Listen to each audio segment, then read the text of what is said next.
Hello, this is Laura King, and this is my Module 4 informational video. It's about motivation and leadership. I'm in the EDD and Educational Leadership program. This is for the Educational Leadership and Organizational Behavior PWI8 course for Dr. Paul Wilhite. Today's date is February 28th, 2021. Let's start with an overview of many of the common motivation theories. And the first one I'd like to talk about is Maslow's hierarchy of needs. Abraham Maslow said that a person will be motivated when his needs are fulfilled. And these needs start with basic needs that are on the bottom of the pyramid in the image that you see to the right. And when those basic needs are met, then you move up to the next level, and so forth and so forth. Educators are usually very familiar with Maslow's hierarchy because they are taught that students cannot meet academic needs and be driven and motivated to perform academically if needs at the lower levels are not being fulfilled. So let's talk about those needs. Starting at the bottom of the pyramid, we have physiological needs. This includes physical survival necessities such as food, water, and shelter. And then moving up to the next level, we are talking about safety and security needs. This is protection from threats, deprivation, and other dangers.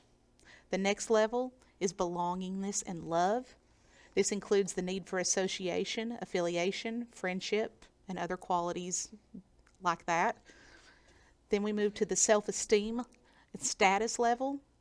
This is the need for respect and recognition. And then finally, at the top of the level, you have self-actualization.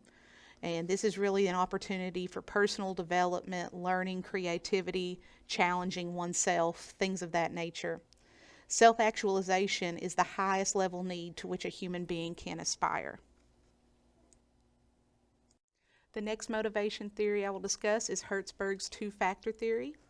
Hertzberg classified needs into two broad categories: hygiene factors, which contribute to job dissatisfaction, and then motivators, which contribute to job satisfaction.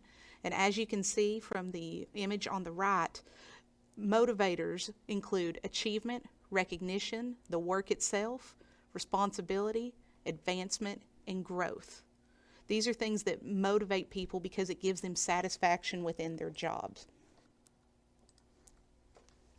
Hygiene factors are needed to make sure that an employee is not dissatisfied. Motivation factors are needed for ensuring employee satisfaction and motivation for higher performance. The next motivation theory I will discuss is McClelland's theory of needs. And according to McClelland, no matter gender or age, there are three motivating factors for all people: achievement, affiliation, and power. And one of these is everybody's dominant motivator. And which motivator is dominant is dependent upon a person's life experiences. So with achievement, that means people have a need to accomplish and to demonstrate their competence. People with a high need for achievement like tasks that provide for personal responsibility and results based on their own efforts. They also prefer quick acknowledgement of their progress. Affiliation suggests a need for love, belonging, and social acceptance.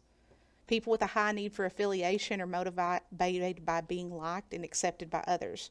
They tend to participate in social gatherings, and they may be uncomfortable with conflict. And finally, power suggests a need for control of your own work, or maybe even the work of others.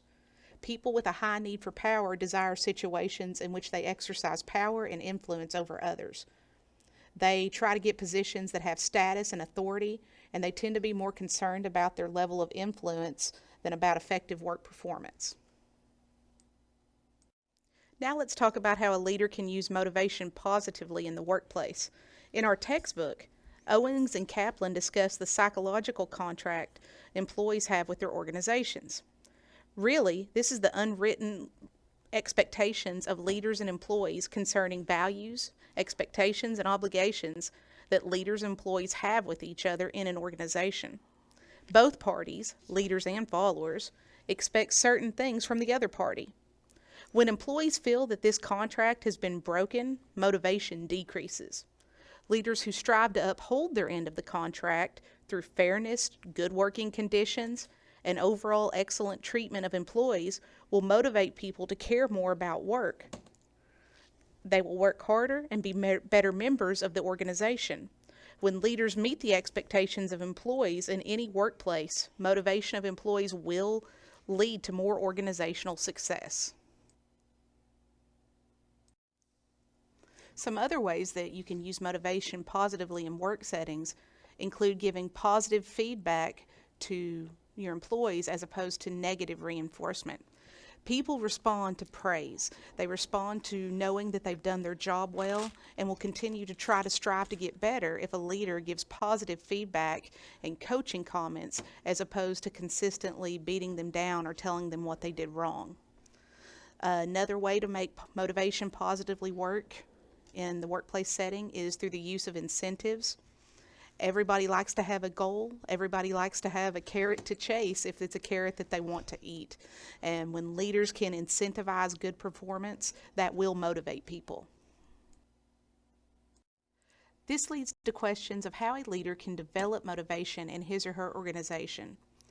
Really, there's lots of different ways to develop motivation, but I'm going to focus on how a leader can develop achievement motivation in his or her followers and how the leader can develop autonomy with his or her followers.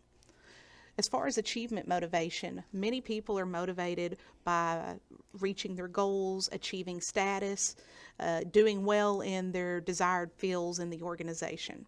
Some ways that a leader can develop achievement motivation is to establish situations in which the individuals can succeed. If leaders set reasonable and achievable goals, the followers are more likely to achieve those goals. Leaders need to accept personal responsibility for performance as opposed to putting all responsibility on the employees or the workers. And leaders need to provide clear feedback on performance. All of these things will help develop achievement motivation in followers. It's also important in some cases to develop autonomy with a leader's followers. And some of the things that a leader can do to help with autonomy is provide clear, attainable goals, control some work activities, ensure that the needed resources are available, and give timely and accurate feedback on progress towards goal attainment. All of these factors influence perceptions of autonomy by the employees. When a person feels that they have control over what they're doing, they can pace what they're doing, they feel more responsibility towards the task, and when someone feels more responsibility, they're more than likely going to be more motivated to do that task well. Now I would like to talk about how I would build motivation in my school district. I am currently the Literacy and Dyslexia Specialist for Clarksville School District in Clarksville, Arkansas. We have a faculty and staff of approximately 300 employees throughout the entire district. I believe there are 3 solid ways to build motivation in my district. First, I think an increase in clear communication of common goals is necessary. There is currently a lack of communication between the 6 campuses that make up my school district. Frequently, 1 or more buildings feel left out when making district-wide goals. I would work towards correcting this by making sure that representatives from all buildings from a variety of roles come together for district vision and informational meetings, whether this be in person or digital. This leads into my second way to build motivation, which is giving the faculty more input and voice when decisions are made. I hear many complaints from teachers and other staff members that when new district-wide policies are put into place, they feel like they are in the dark concerning the whys and the hows of the new policy. The previously mentioned building representatives should also have input. After administration discusses new policies, they should meet with the district vision team and get input before mandating any new policies. Finally, specifically concerning teachers, providing much-needed classroom resources would be hugely motivating. I would spearhead fundraisers, grant writing, and other community outreach programs to get the necessary funds to get the best instructional materials into teachers' hands. Anything I could do to alleviate out-of-pocket teacher expense and get better materials in students' hands would motivate the faculty. This is a list of the websites where I got all of the images used in this presentation. These are the two references that I referred to during the presentation. I learned a lot about motivation, the theories behind it, how to develop it, and then was able to think of things that I could use in my own school district in this presentation. I really learned a lot and I enjoyed this assignment. Thank you for listening to this informational video.